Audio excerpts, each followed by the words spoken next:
Good morning, weeks, everyone. minutes, months. I will call the County Board of Commissioners regular meeting to order on this day, August 25th, at 8:30 a.m. Please rise for the pledge. I pledge allegiance to the flag of the United States of America and to the republic for which it stands, one nation, under God, indivisible, with liberty and justice for all. Are there any adjustments to the agenda? Madam Chair, I'd like to make a motion to approve the agenda. All in favor? Second. Second. All in favor? Aye. Aye. Opposed? Same sign. At this time, we do offer the public for comment to come forward to have any points they'd like to give to us. Is there anyone in the audience who would like to do that? I see no one there. Any comments from the board members? No, Madam Chair. Don't feel valued, but Looking on to the consent agenda, a motion to approve as a whole. We have claims, minutes of the regular August 11th meeting, County Parks and Trails membership appointment, and Airport Advisory Commission appointments. Would anyone like to pull anything? I'd make a motion to approve the consent agenda as a whole. Support? All in favor? Aye. Opposed, same sign. We'll move into our first discussion from Land Services. Neva is here to talk about some work going on in the county. All right. Thank you, Madam Chair. The few items for you today from our department are items from the Planning Commission's August 11th meeting. The first is the preliminary plat recommended for approval by the Planning Commission with 3 conditions. This would be for a new standard plat known as Little Creek Woods, submitted by Howard Hedstrom. And the Planning Commission first held the public hearing for this on July 29th. There were no comments from the public on that request at that time. The Planning Commission did table it at that meeting to allow more time for revisions to the plat that were noted during the staff technical analysis. And those items were addressed. And then at the August 12th, they resumed that item and recommended approval with 3 conditions. The conditions are mostly related to 2 of the 11 lots are split or bisected by the Gunflint Trail or the new private road. And so the conditions are clarifying that the lots that are bisected must remain connected together. You can't split lot 1A and 1B, or 2A or 2B. And also that the parts of each of those lots that are kind of the extra area is not to be improved upon or developed, because it's very difficult to find conforming build sites on those lots. Each of those lots do have conforming build sites and meet the standards in the remainder area of those lots. And that's the overall. It's been an interesting project with Mr. Hedstrom. We began this process in the early springtime, and as many people know in development in Cook County, it takes a little bit of time. So this is the first item, and then the second item today is the final plat approval for this plat proposal as well. Okay. Questions or comments to Neva? I make a motion to approve the preliminary plat for the Little Creek Woods with including the 3 conditions. Support. So we have a motion and support. All in favor? Aye. Aye. Opposed? Motion passes unanimously. Thank you. And then the second item is that final plat item that I referred to. So the Cook County subdivision ordinance does allow the approval of both the preliminary and the final plat at the same meeting for the Planning Commission, provided that the public hearing for the preliminary plat was held at a prior meeting. So as I previously referred to, the July 29th meeting was the public hearing for this plat, which was then tabled, and then the Planning Commission reviewed both the preliminary and final plat at the August 11th meeting, and the Planning Commission recommended approval with minimal discussion at the August 11th meeting for this standard plat. Okay. Questions or comments on that? Commissioner Sullivan. Thank you, Madam Chair. I'd like to make a motion to accept the unanimous recommendation of the Cook County Planning Commission to approve the Little Creek Woods final plat. support. All in favor? Aye. Opposed? Same sign. Motion passes on that also. Thank you. Thanks, Howard. Thank you very much. I was prepared to answer any questions. But Yeah, you can save your voice for something else today. Thank you, Howard. Thanks, Howard. The third item I have for you is a rezone request in the same neck of the woods, so along County Road 60. For those of us familiar with the zoning map, this is an area that is zoned light industrial, reflective of the longtime ownership of the Hedstrom lumber mill. Over time, that land has been subdivided and sold into separate ownership. And with this request, this is one of the individually owned parcels that's requesting to rezone from light industrial to FAR3, kind of the standard residential zoning of that area. During the staff's analysis, staff did identify that typically with rezone requests, we like to see all of the contiguous land upon approval of that rezone still be zoned similarly. So is to say, we'd like to see the outside edge of a rezone shifting, not an island of zoning kind of left on its own from a rezone.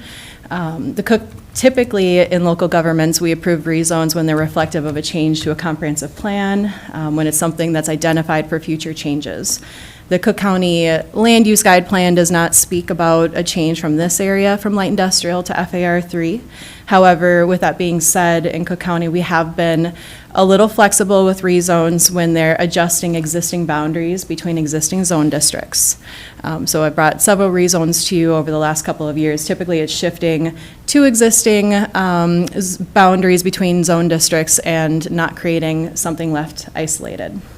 With this request, there is an isolated parcel that's left light industrial south of the subject parcel asking to be rezoned FAR3. This parcel would create conforming FAR3 parcels with its lot size requirements.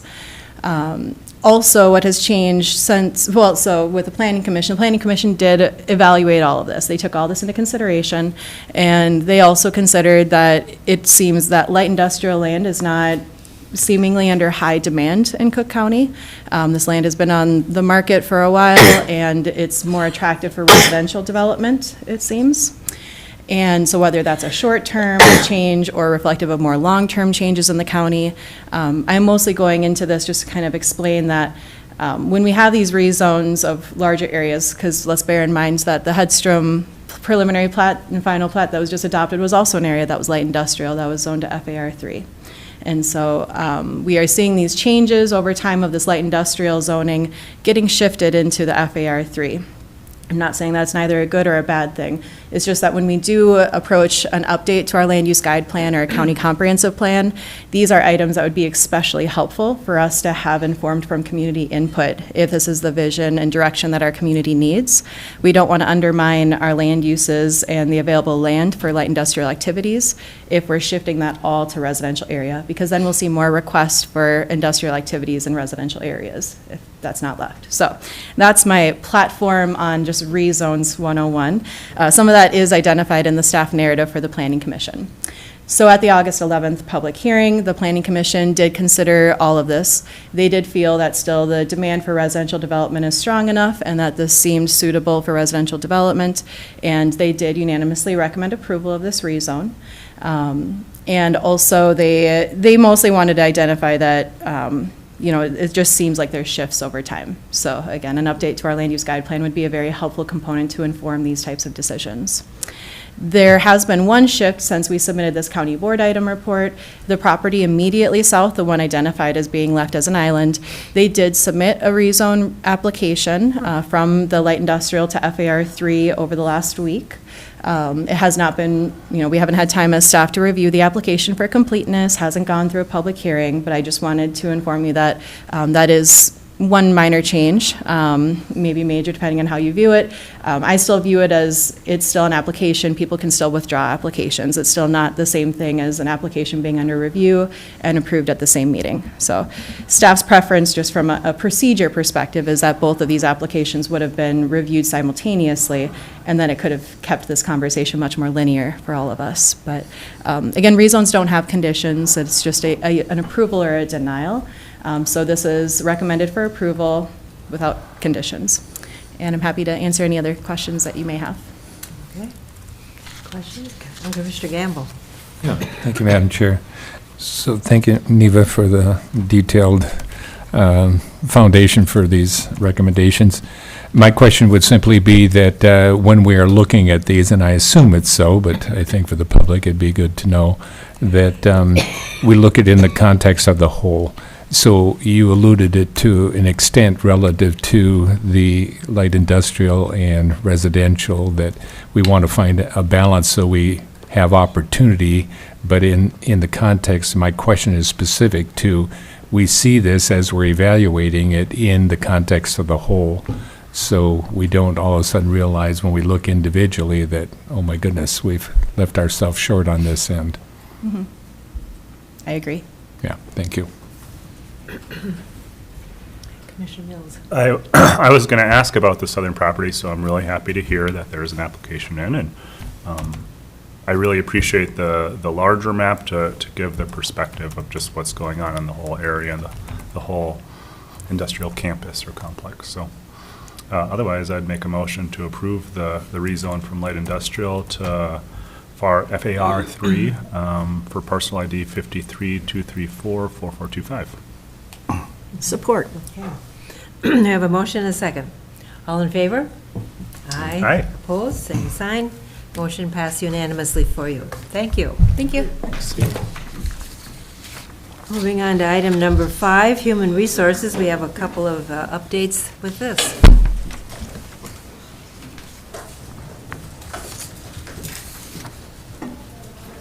Good morning. I found my keys, Chris. Nice. I needed help getting in the building this morning. I was like, where are they? All right. Okay, so the first item I have to present today is a job description update and more in regards to one specific item on the job description for our emergency management director. For all of our job descriptions and the heading, we've got the box that says like what's the title, who they report to, so which department they fall in, the grade, the date it was last updated, board approved, and there's also an FLSA status box. So for the EMD position right now, it's currently classified with a non-exempt FLSA status. That's the Fair Labor Standards Act. And in reviewing the job description, which it's always a good practice to review a job description when we have turnover in that position, just to ensure, like, are there any updates that need to be made to the essential functions of the position? Has anything shifted or modified? Including FLSA status is always something that should be reviewed and reaffirmed or modified as needed. And so in reviewing the EMD position, given that the current incumbent will be retiring here beginning of next week, it came to our attention that the FLSA status could be updated and changed from a non-exempt to an exempt status. So that is the only change that I am proposing and bringing for approval today. Oh, and I should say this would become effective after the current incumbent is retired, so it would be effective September 2nd, so the day after, when that position is vacant. Okay, all right. Questions or comments?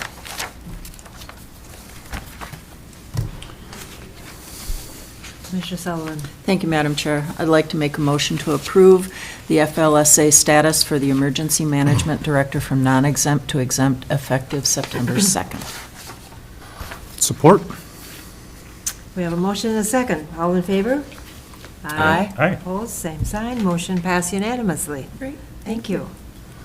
All right, the second item I have is bringing forth a contract with David Drown Associates, so we often refer to them as DDA. So this is for the ongoing work that I continue to do with collaboration with DDA and the consultant that's specifically working with us in our county.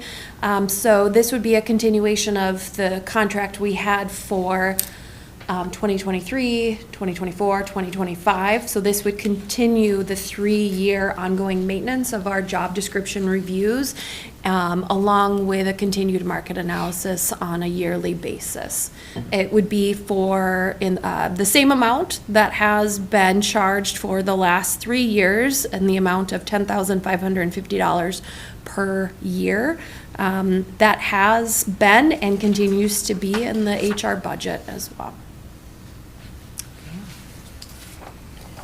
Questions or comments? Commissioner Sullivan. Thank you, Madam Chair. I just want to thank you for, number one, taking this approach. I have seen over my tenure as a commissioner such a huge improvement in the regularity with which we're reviewing our job descriptions, and just appreciate the fact that we're much more competitive. And I think it's great that it is just built into our budget, and the fact that the price did not go up. That was really nice. I think that's the first thing I can think of in a long time that hasn't gone up in price. So with that, I'd make a motion to approve the 3-year contract with DDA in the amount of $10,550 for ongoing maintenance of job descriptions. Support? Any further questions or comments? Commissioner Gamble? Thank you, Madam Chair. Well, this is a subject that, I've addressed before. I do have a handout, Commissioner Sullivan said, as opposed to getting into a lengthy presentation. It'd be good to have handout to support what I'm saying. Thank you. So I will hand this out. There's 2 pages there. Oh, It's- Okay, thank you. Yeah. So, I would respectfully say that while I support ongoing maintenance of job description on behalf of Cook County employees, I do not support the basis on which wages were established, given the county selected for comparison, as it creates an extreme fiscal mismatch, ignores local economic realities, labor markets, and the ability to pay. If we elect to spend more in one area, we have to cut spending somewhere else. We cannot fund it all. That is our reality as a small county with a very limited tax base. We talked about this in the last COW meeting, and I had addressed some of the issues of why I have concerns in the comparable county selection in the documents that I handed out. It says, when conducting a compensation study for Minnesota County, the most important criteria to consider are geographical proximity and labor market competition, followed closely by population size and tax capacity budget size. So as outlined here in this handout, the criteria for comparable county selection: geographic proximity, labor market competition, population and scale, tax capacity and financial resources, full-time equivalent staffing, housing and rental costs, economic structure, household income and spending, and total compensation. Those are categories that look at, and there's a narrative that accompanies each of those headings. In the interest of time, the next page here are the criteria typically used to determine comparable counties. That's population, per capita personal income, taxable tax capacity, net tax levy per capita, total current expenditures, and property tax revenues.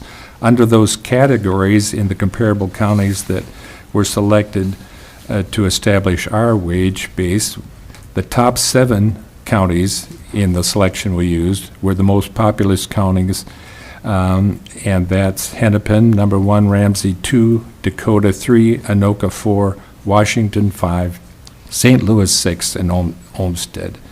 So we being where we are as far as population, that comparable counties was the top most populous counties. 2 was per capita personal income. 6 of the 7 top counties ranked highest per capita personal income were used for comparison in the county's compensation study. That would be Hennepin, Carver, Washington, Traverse, Scott, and Dakota. Number 3, taxable tax capacity. 6 of the highest tier, that's the highest tax base and revenue generation counties, were used for comparison in the county's compensation study. Hennepin, Ramsey, Dakota, Anoka, Washington, and St. Louis. Number 4 is net tax levy per capita. That's the total amount of property taxes a local unit of government decides to raise, divided by the total number of people living in the community. Small rural or resort-heavy counties with low permanent populations relative to their infrastructure costs, such as Cook County and Lake County, often register high per capita levy burdens. Cook County frequently ranks second highest in overall per capita relative to tax burden due to high public infrastructure and service costs distributed across a very small permanent population base. Number 5 under criteria typically used is current expenditures. 7 of the 8 counties with the highest total current expenditures were used for comparison in the county's compensation study, that being Hennepin County, which ranks number 1 by a wide margin in the billions, Ramsey County, Dakota, St. Louis, Anoka, Washington, and Olmsted. And 6 is property tax revenues. Hennepin County consistently collects the highest total property tax revenue in the state due to its large population and immense commercial residential taxable market value. Rural, less populated counties collect the lowest overall property tax revenues, often totaling a fraction of major metro counterparts. So when I look at these realities, and I've done that for a number of years, having been part of the comp study that we conducted in my first term, and in many discussions, I still struggle with this. And as I think you're aware, I believe in evidence-based decision-making, data that supports that decision. So this isn't something that's driven by an emotion or a personal agenda. It is something that I feel is my responsibility and stewardship to the people that put me in this position to be a good steward of limited dollars. So the proposal that is before us, that has been motioned and seconded, I support it on the basis of a commitment to our employees, and I said that in the Committee of the Whole meeting as well. If this is something that we value, that we want to set this to attract quality people, maintain quality people, whatever, then I will support it because we chose it based upon priority, what our values would be. And I've encouraged that we would take a look at everything that we have chosen to be responsible for in governance, and then based upon our limited funds, prioritize those things. And if we make this our top priority, then we have done that through a disciplined process. And then we have to decide what we're going to cut. Hennepin County, number 1 population, number 1 budget, number 1 in tax revenue, number 1 across the board, this year is having a very difficult time, and they are having to cut staff and a lot of other things that are, and yet they've got the most money. So it's up to this board to make a decision on where we're going to spend the limited resources we have, because we can't fund it all. So my support in this motion before us is the commitment to staff with the understanding that we will do the due diligence necessary to balance the limited resources we have that we can expend. So, thank you for listening. We have a motion and a second before us. Is there any further discussion or comments? Now call for a vote. All in favor? Aye. Opposed, same sign. Motion passed unanimously. Thank you very much.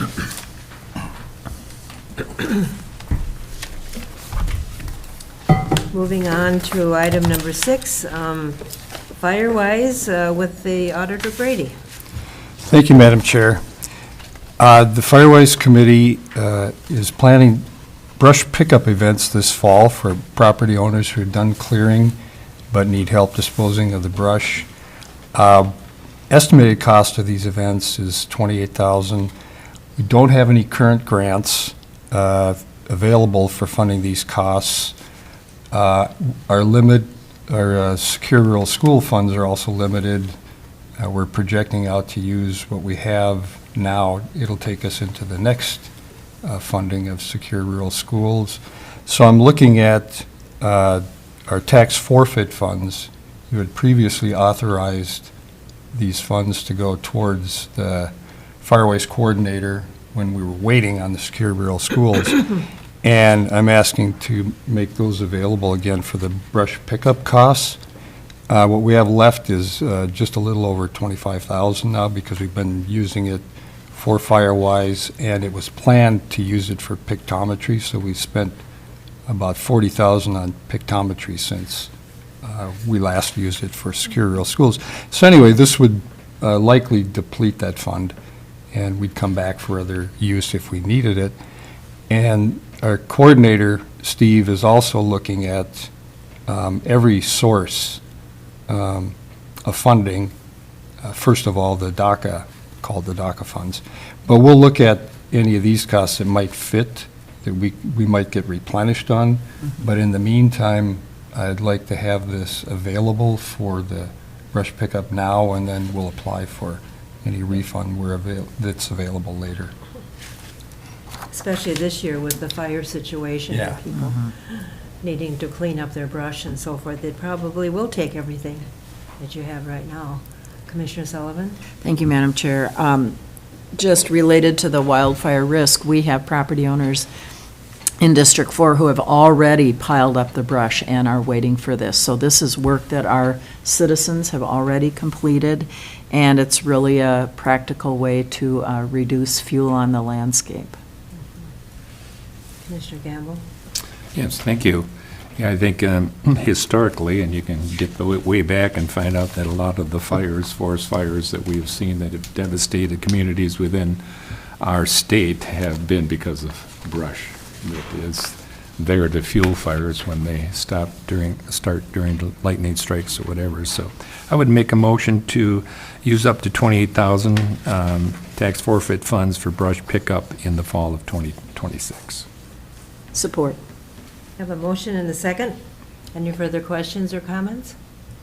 All in favor? Aye. Opposed? Same sign. Motion passed unanimously.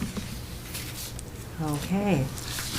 So the next item is the airport contract for the Taxilane construction project. Previously, we've approved grants for the engineering, and we've done that work. And this is for the construction. We approved the bids. So this is the contract with KGM Contractors for the Hangar Road Taxilane reconstruction at the Cook County Grand Marais Airport. And the county attorney has looked at the contract and made there've been some requested changes made to the contract and the additions that you see in the attachment. Originally, you would have seen just the two-page contract and the insurance and the payment bonds and bid bonds. And now we're including all of the FAA specs, et cetera, that outline a lot of the requirements that you don't see but are just referenced. And some of them are now made explicitly through the county attorney's actions. And Jean, you might want to say more about that? Or- Thank you, Madam Chair. Yes, the contract came to us in short form. I know it's the contract that the county is used to seeing. RSNH was pretty clear that they work with that contract on a number of other counties. However, on a call yesterday, Brandon Jensen was particularly helpful in making sure that we had the attachments.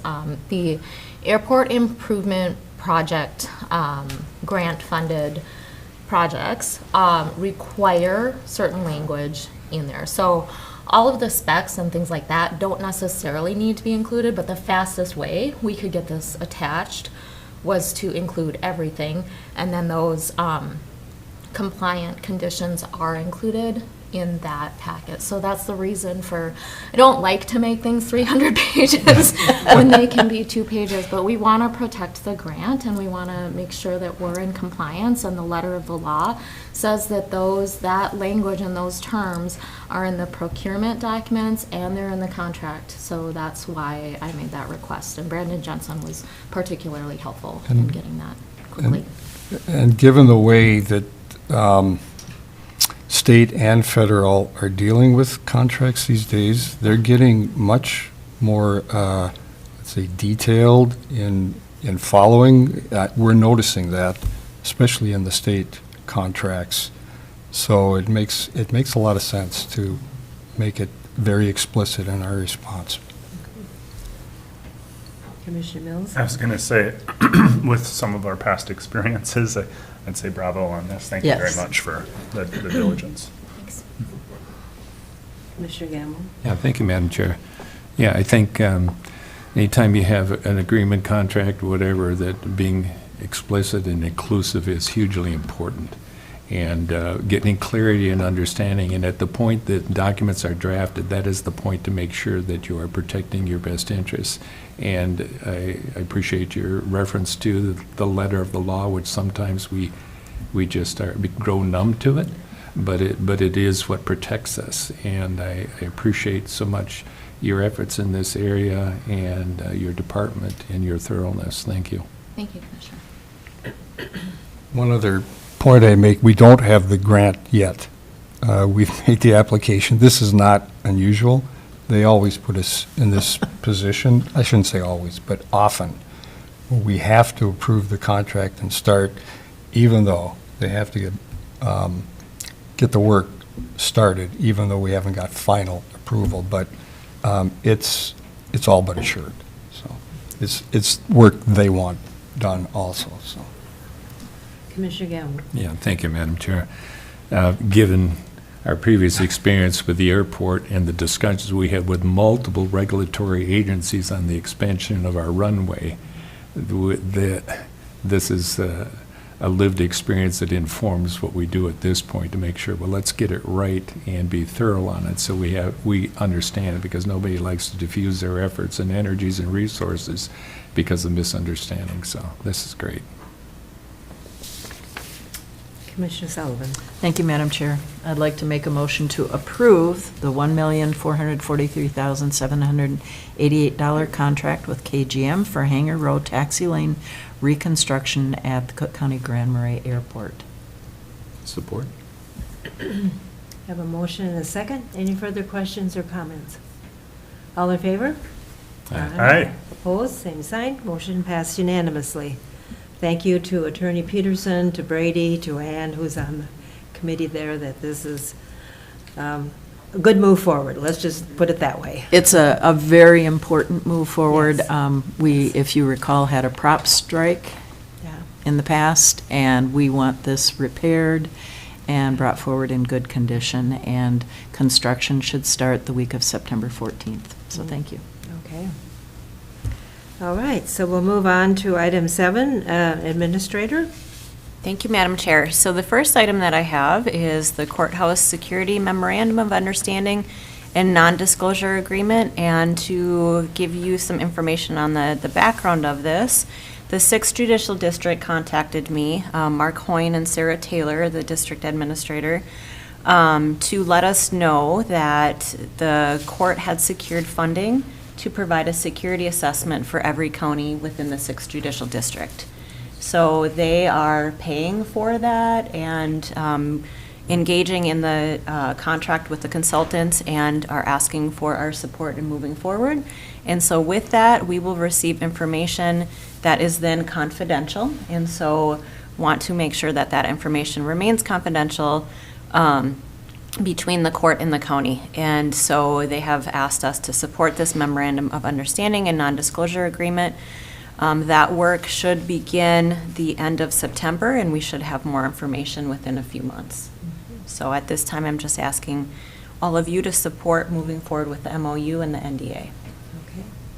Commissioner Mills? Very, very supportive. Just curious, when was the last time this was done? 2012. Okay. And certainly this will factor into our future capital.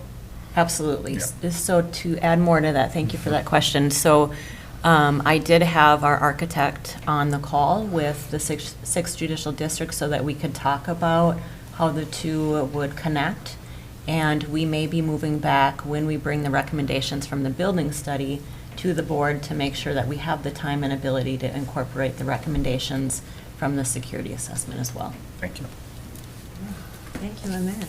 Yeah. Commissioner Gamble? Yeah, thank you, Madam Chair.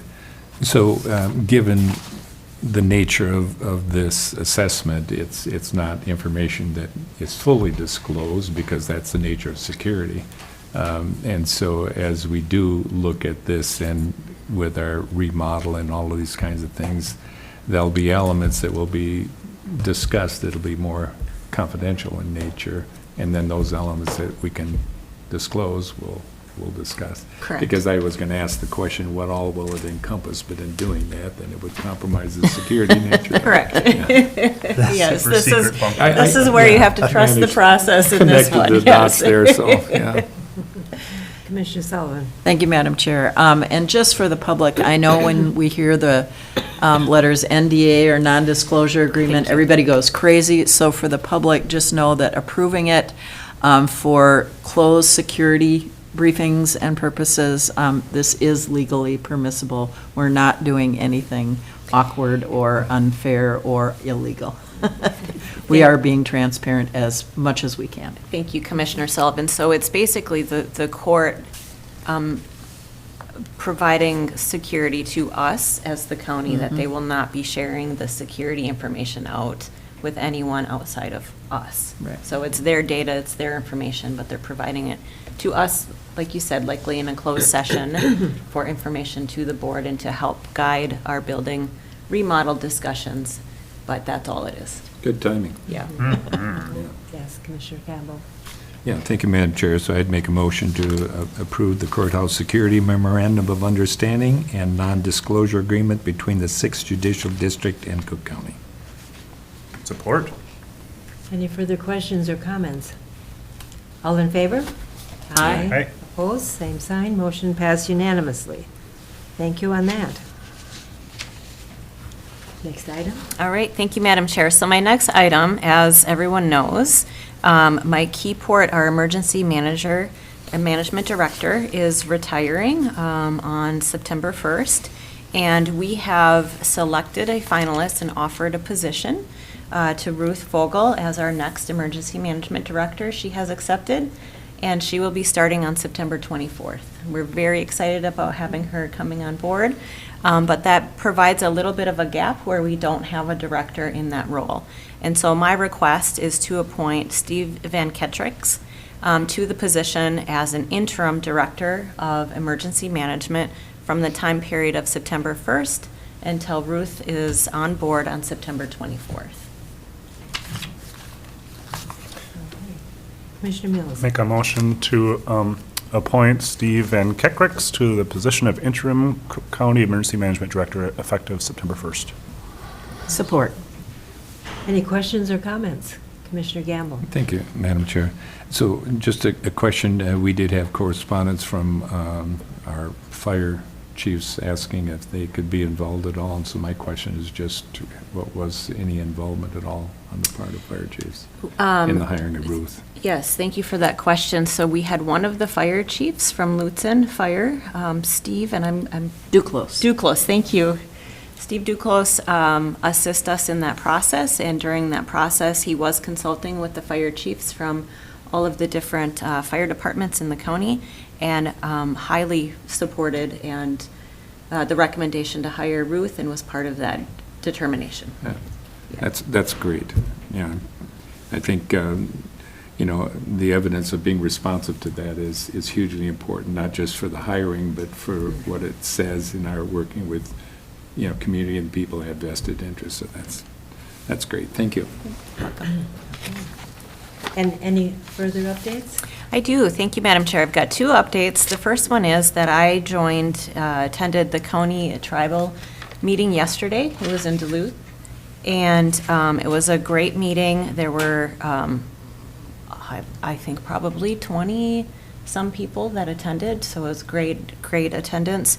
The items that we talked about was the State Community Health Services Advisory Council. They are looking for representatives from the tribes to join that committee. We talked about the OMB rule changes on federal grants and how that is impacting tribes as well as the county, and then state legislative priorities.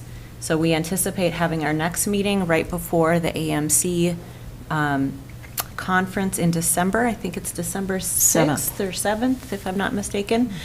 So that will be our next meeting, but was happy that I was able to join that. The only other update I have is the fact that we have our all-staff potluck tomorrow from noon to 1, so if any of you can join that, it should be fun. We're hopefully doing it outside if the weather permits. I know. And Brooke has graciously offered to bring a grill and grilled brats. Oh. Yep, so it should be fun. Okay, thank you. So I Madam need Chair? to back up here Oh, yeah. because we need a motion. Yeah. To approve, of course, Steve, to be the interim. Oh, yeah, Madam Yes. Chair, I made a motion, and then we had support. Yep. Okay, yeah. We just need a vote. Okay. All in favor? Aye. Hi. Opposed, same sign. Motion passed unanimously. Represent that in the notes that it happened sequentially. Right. Okay, so we'll move on then to employees' concerns or commissioner concerns or meeting update reports. Anyone has anything to report? Meetings? We had a busy August, I know. It was very Commissioner- busy. Thank you, Madam Chair. Commissioner Sullivan. Go right ahead. Okay. So we started out with our local emergency preparedness meeting on August 11th and talked a little bit about the wildfire smoke, the wildfires themselves, and kind of talked about, given that, what we would like to do in terms of activities, both, particularly tabletop within the next year. And that was the first meeting that Avi ran for us through PHHS, so that was really great. And then we were involved, obviously, in the emergency management director interviews. And then SAG Seagull Area Property Owners Association met, and I attended that. And two big issues. One was about their garbage area. They pick up off of a road off the Gunflint Trail, which, unless you have a truck, is impassable. And so a second canister has been added by North Shore Waste up by the Loon Lake canisters, and that will be for people who have a Toyota Prius like me or some low-to-the-ground car, but there is an option for everybody then that's there. And so we really appreciate North Shore Waste, free of charge, putting that extra canister at Loon Lake. And then Commissioner Gamble and I attended the HRA meeting, and that was very, very productive. And we talked a little bit more about our housing trust fund and are in the process of getting that rolling. And airport advisory, obviously the Taxilane reconstruction, which we just approved and discussed our new commissioner members. And then last Friday was the Gunflint Gratitude Gathering, which was an opportunity to thank all of our firefighters, EMS, EMTs, all the first responders that assisted during the wildfires back in July and ongoing. Yesterday, we had a safety committee meeting and talked a little bit about, with our new emergency management director, having her look at our training schedule and do some of the planning for upcoming events for our employees. And then lastly, yesterday, the Subordinate Governmental Service District Committee met, and both Commissioner White and I attended that. And we talked about just county responsibility and jurisdiction issues. As we know, some of those SGSDs are on private property or private road, DNR, and U.S. Forest Service. And so talking about, are there agreements, joint powers agreements that we need to put together, but what do we do to ensure that all these unique little places might have an opportunity to continue? So that was one of our discussions, but very, very busy month. And still the wildfire up on the Little Knife is continuing. It's 90% contained, but it's not over till it's over. Just reminding everyone. Commissioner Mills. Thank you. Yeah, I was up the trail yesterday and smelled smoke, and over the Yep. weekend smelled smoke, and so there's still smoke, there's still fire. But I guess it's over the border largely, is what I understood. But what I wanted to share is that On Friday, Peter, Mark, and Siri, the commissioners from the EDA, successfully got the EDA through the closing process on the sale of Superior National.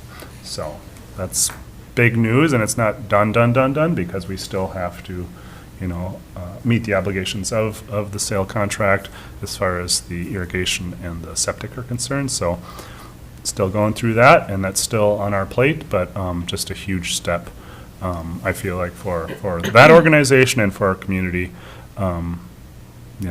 It's been on the EDA's plate since the formation of the EDA. And, it's a significant change and transition across the board. So just want to thank those guys for the work that they've put into this, which has been a lot, and really excited for what's And I'll next to just come. add, we've received the funds. And we got them, yeah. No, that's coming. Yeah. But this is the funds from the sale. Okay, So we received a wire now, Yeah. which we had to have in order to plan the closing of the bonds okay. on October 1st. So the funds are in our account, so. You scared me for a second as far as. Oh. Accept, or something. Accept, Yeah, no. Thank you. And I think that's all I have to share today. Okay. Commissioner Gallo? Yeah, my reports I'll give at Public Health Human Services because it's on the list there for, but the question I would have, if the board would agree on this at some point, maybe at a cow meeting or whatever, but to understand actually how those dollars translate relative to our bond obligation, the monies received, the money in escrow for completing the things that are compliant with the contract. It'd be good for us, I think, to see that. Just Package. Yeah, to see that, understand that, and how, what has been paying down that debt, how that translates into that 160,000. So just seeing that picture would be beneficial. Big time, yeah. Oh, yeah, on that note too, thank you, Commissioner Gamble. Kind of following up with the conversation about, I think you were alluding to it, or maybe said specifically, just where the tax dollars, which tax dollars, and just our overall costs historically. I think just for the total package would be really helpful to better understand it, because I still get questions about that too. How much did we pay versus how much have visitors paid, and we can't know exactly, but we can get a better idea just overall, so everyone knows where we sit, and yeah. I've done that summary before, so I think I Yeah. can just pull it up. Well, That'd be awesome. Yeah. Yeah, thank you, Madam Chair. So, yeah, I think it's important for us to understand and put it into context, because you learn from those experiences, and so that would be good. Thank you. Yes. Thank you, Madam Chair. I forgot one thing. There's a piece of paper every commissioner got on a draft proposal for AMC for the presentation that Jeff Brand and I would like to make at AMC in December. It's called From Housing Crisis to Housing Ecosystem. And so we are working on a proposal, and we'll submit that, and have put together kind of a draft PowerPoint, but I'll keep you informed about that as that presentation hopefully is accepted as more than just a proposal, and then we'll go from there. Great. Commissioner. You probably don't need ideas, but I wonder if either one of the Hamilton sisters would Oh. be. They are on page 7. There you go. And Rezone and. Awesome. Bravo. Do you want to say, you want to say anything about the Mayhew project, given that was at the EDA, or was it? It was just an amendment for the timeline, Okay. so, yeah, I think that's the only update I'd have. But still waiting to break ground or any further progress then. I attended the ARDC meeting last week, and we're in a position where we can help people in terms of the fire that affected businesses, so try to get the word out on that too. They're gearing up for October insurance decisions, the staff that they have there for that. We're readjusting our meetings in September because it's just, everything is happening, it seems like, in September, because we're going to Bemidji for AMC, so we have our next meeting in 2 weeks, so it's just a matter of, making sure we can adjust.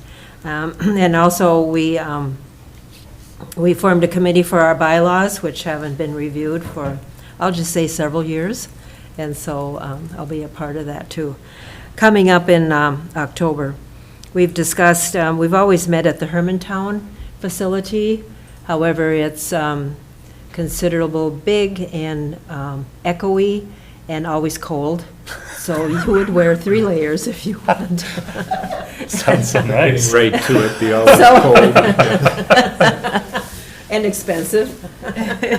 So we're looking into going to Lake Superior College. They have a meeting room there. You drive in, it's the right building on the right side, and there's plenty of parking, and so I think we'll give that a chance. But, this is how we work as a group, isn't it? We evaluate, we reassess, we say, okay, can we do different, or can we do better, or can we try it out and see what happens? So that's where we are with that. Any further thoughts about meetings? Yeah, thank you, Madam Chair. The ARC, the corrections, is something that I report on Public Health and Human Service, but something we don't normally talk about, but we did address because we're in budget cycle, is that St. Louis County Administrator Kevin Gray was there, and he said that their insurance, they self-insure as a county, their health insurance is going up 39%. Oh, And they're trying to absorb some of that cost as it relates to the corrections. And so it'll be 15% that is passed on through that gets passed on in our supportive charge. But as I mentioned before, because of some changes in personnel and some other issues in accounting that transferred dollars to where they belong, that I think you referenced about 32,000, which was correct, and so it's 32 to 34,000 reduced amount that would be Cook County's share this year for 2027. Yeah. And I did have an insurance company, because I told Kevin, I said, well, I had an insurance company to me when we were looking at our insurance, and they're saying just that your claims are driving your rate up, and when you're self-insured, that's going to be the case. Oh, yeah. And so they said, you just need to hire healthy people, get rid of the other and hire healthy people. I said, well, that's not how it works, so. That's not how it works, no. That is, that's funny and also, though, true. Yeah. And that is something that the Benefits and Wellness Committee is, aware of and really trying to get ahead of. How can you help employees be healthier and thereby reduce your claims and thereby reduce your costs? And it's a challenge, but I think with, Awareness. feedback, participation, it can happen. The challenging part also is really our rates come from our pool. And so you have to somehow have the whole pool kind of get on that board, but every bit helps. So we'll do our part and try to help do more education for the broader pool, or I don't know, but step by step. I would say that relative to having a pool is that when we are evaluating our health insurance, both in the benefit that we receive and the cost to the county, that the pool is significantly better than like if we were in a position as St. Louis County where we're self-insured. Yeah. So distributing it out over, but you're right that we can't control everything. So. Yeah, and I have been interested and still am and tempted by the self-insurance, because we have had presentations at AMC about, I think it was Swift County, just 1% increase, 0% increase, and just like for 10 years having that kind of, excellent rates and with being self-insured, but then they'll have a neighboring county who had experienced the same thing, and they'll have one bout of cancer amongst their employees or their employee families, and it's all out of the water there, so. That's a situation with St. Louis County. If you have several $1 million claims, you're going to see your rate. Yeah. So it's risky, and that tempered by And you'd have to interest and understand enthusiasm. Swift's experience relative to claims and Yes, all exactly. the nature before you say, whoa. And the age and all the demographic, it's really. They must have claims managers that they hire? Or- Yes. Yeah. Yeah, even St. Louis County, Oh, I don't know what that, I assume. Yeah, we didn't discuss that, but I would assume too, when you got that much money involved. so Allison will probably start doing that soon, huh? Just kidding, just kidding. But on that note, I did hear back from Northeast Service Cooperative late in the workday yesterday, and I'm actually meeting with Lauren Sturp, who is the rep that we work with for our health insurance there, on Thursday morning to actually hear about our renewal. Oh, So, okay. I'll keep you all posted. I was ready to write something, but no. Yeah. Stand down. Okay, anything else from anyone? No? Okay. So I'm going to move down to item number 10, correspondence memos. In our packet, we have the sales tax comparison through June of '26 and the HR board report on staffing changes. And I'm then announcing that we're going into a closed session with the review, one-year review of Administrator Treble. And so I'll be making a motion to close, and then we will go into our closed session, and we will not return as a board group. So I will have a motion to close the meeting pursuant to Minnesota Statute 13D, Subdivision 3A, to review the annual performance of County Administrator Treble Herzma. A summary of the review will be presented at the September 8th County Board of Commissioners regular meeting. So move. Support. All in favor? Aye. Aye. Opposed, same sign. We are adjourned. Did everyone sign this? Mike's card? Oh, I don't think I did. Okay. Thank you. Yep.